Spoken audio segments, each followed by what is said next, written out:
Let me say, first of all, that fear and anxiety are not the same thing. Let's explain this. Fear is biological. Fear is something that's immediate. And what I mean by that is if a bear walked into this room right now, your body is not going to have to ask permission. As a matter of fact, it would just act. It would fight. It would flee. It would freeze. Your biology is going to give you very clear instructions right now. But once the threat's passed, the fear would subside, and that's just normal. You would return to your normal state. That's just how animals live. Fear's kind of like being shot out of a cannon. It's sudden, it's intense, but it's usually over pretty quickly. But anxiety is different. Let me explain. Anxiety is not an event. Anxiety is a haunting. I mean, something bad happens or we hear about something bad happening. Instead of acting and then returning to rest, we just begin to tell ourselves the story about it. We replay it.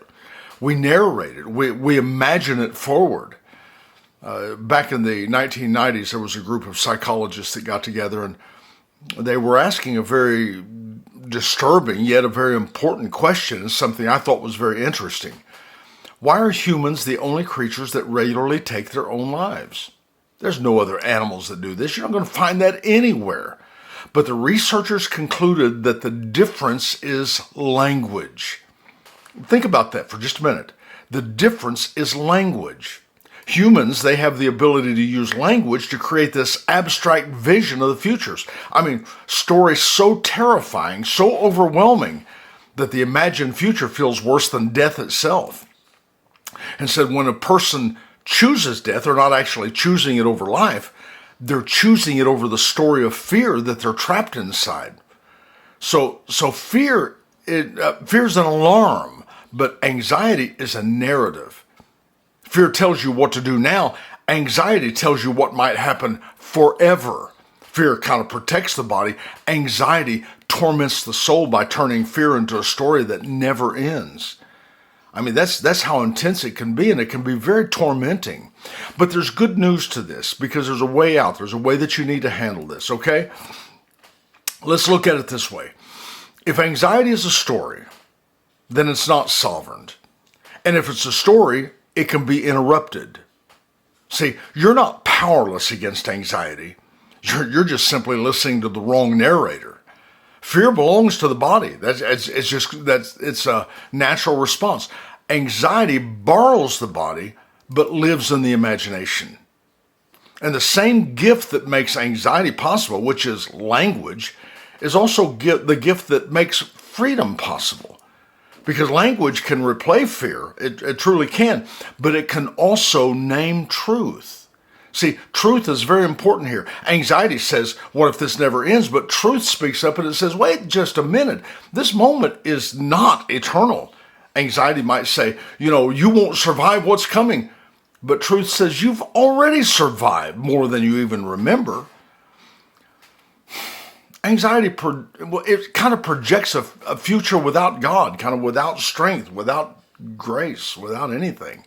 But the reality is that you've never entered into the future alone. The Lord is with you. Fear is going to tell you what to do now, but anxiety tells you lies about forever.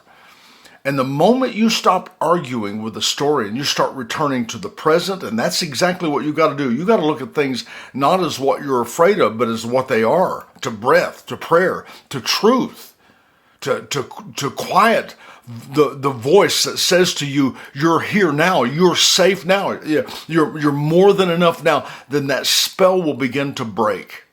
See, you don't defeat anxiety by fighting the future. You disarm it by coming back to the now. Now that's very important. Fear passes when the threat passes. Anxiety passes when the story loses its audience. And I want to tell you something. You are not your fear. You are not your anxiety. And you're certainly not the worst story that your mind can tell. You are here right now. You are breathing. And for this moment, that is enough. You've got everything you need right now to overcome, to live a life of success. And this is what God's plan is for you. So you got a life to live. Let's start focusing on that. You got people to love. Let's start turning our attention to that. Not what's going to happen to me, but what can I give to others? Let's begin to turn the focus from you to those in need around you. And I promise it will make a difference and start you on a trajectory of hope, of peace, and of rest.